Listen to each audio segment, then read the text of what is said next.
Figure I turn that off. I usually never showed this side of the house because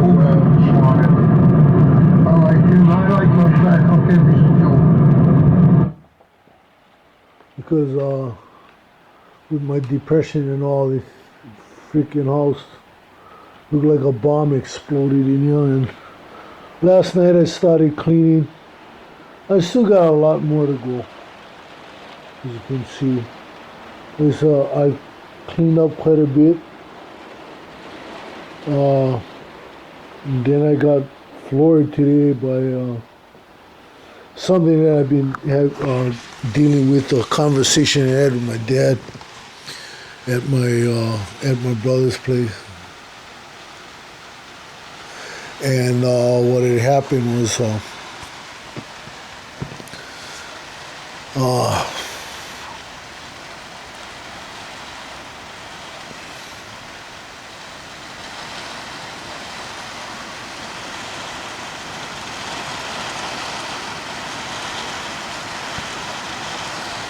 what had happened was that damn this thing. My dad told me that my uncle is going to be taking back the welding machine. And with that, that would mean that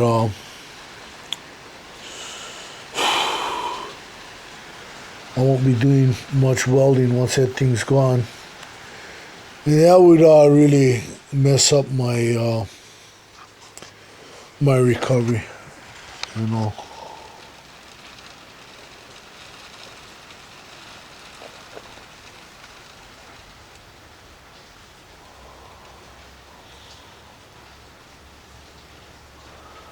And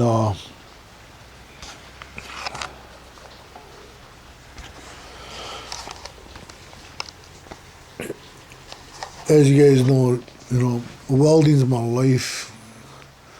It's all I got left, I was driving trucks and stuff like that, and I had a lot of stuff going. And there was a point where I wasn't able to renew my CDL, and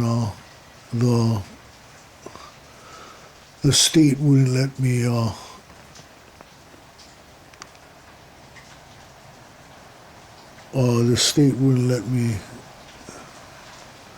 renew my CDL while I was over at the state hospital, and I got in a real big blow up with them about that, because they kept coming up with that fear that I would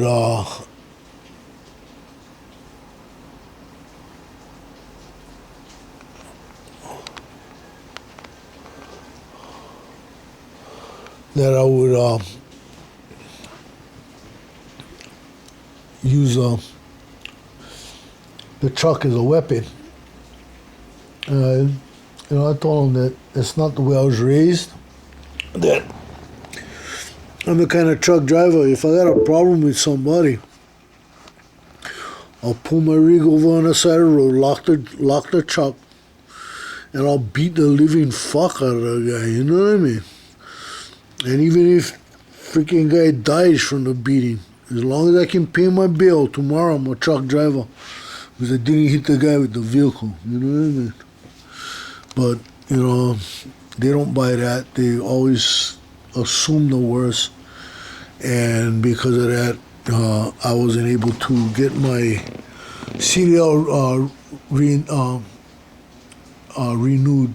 And for a long time, I went without it, and it eventually ran out. And to this day, I haven't been able to renew my CDL. It costs too much. We're talking over $1,000, you know what I mean, just to get them back. Maintaining them is another thing, but just to get them back would cost me over $1,000. So that's out from now. What did I have left? You know what I mean? When I was working on Oahu and over here too, the company I work for, I not only drove the trucks, but I also repaired the trailers. A lot of semi-end dump trailers in. You know, when you pull in a lot of semi-end dump, there's going to be damages. There's going to be trailers that are going to lay over. You know, we had a lot of frameless. So we had a lot of trailers turnover, and my job after the day was over was to get these trailers back up and ready. So yeah, sometimes I'd go without sleeping. You know, I'd go through the night and replace the drawbars and the ram and the trailers back up, you know what I mean? And I'd hook it back up to the tractor, and the guy would have a trailer in the morning, you know, that kind of stuff. And that's always been a part of my life, welding. And I've been welding since I was 15. I'm 56 now, so, you know, we're talking 41 years. 41 years welding. I'm still young, you know. But that's the thing, you know. I don't have the trucking anymore. All I have is this beat up old freaking welding machine outside.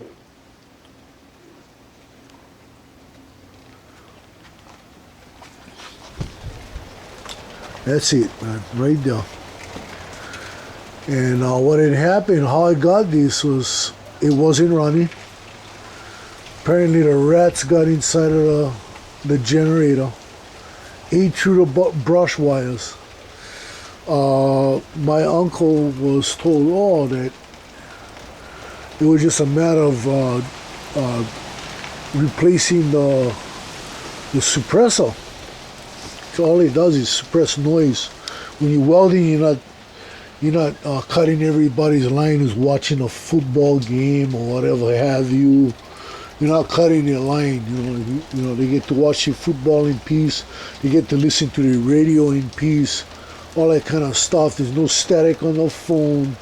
None of that shit. That's all the suppressor is. And I was told it was a simple matter of replacing the suppressor. Replaced the suppressor. It didn't weld. So I called Lee Lemke of Miller Electric, and he told me that I need to look somewhere else, that I have to go look inside of the generator itself, or somewhere along the lines. And I wasn't about to go through everything else, so I went straight to the generator, and I found that the brush wires are eaten through, and it was one brush that wasn't even connected, you know. And well, long story short, I went in there, took out, I took out as much of the eating up wires as I could. I soldered in new wire and sealed it all up, and I put everything back together, and this thing welded like a champ. You know, like it came straight out of the factory. And it's been almost 3 years since I had this machine. And you know, I've been doing all the welding for my family, my uncle's farm and all. And the deal is Uncle Lloyd, according to my dad, is going to be taking the machine back. So, with that, I'm kind of fucked right now, you know what I mean? Once this machine's gone, it's like, what the fuck do I have to do, man? You know, I didn't get my lathe yet, so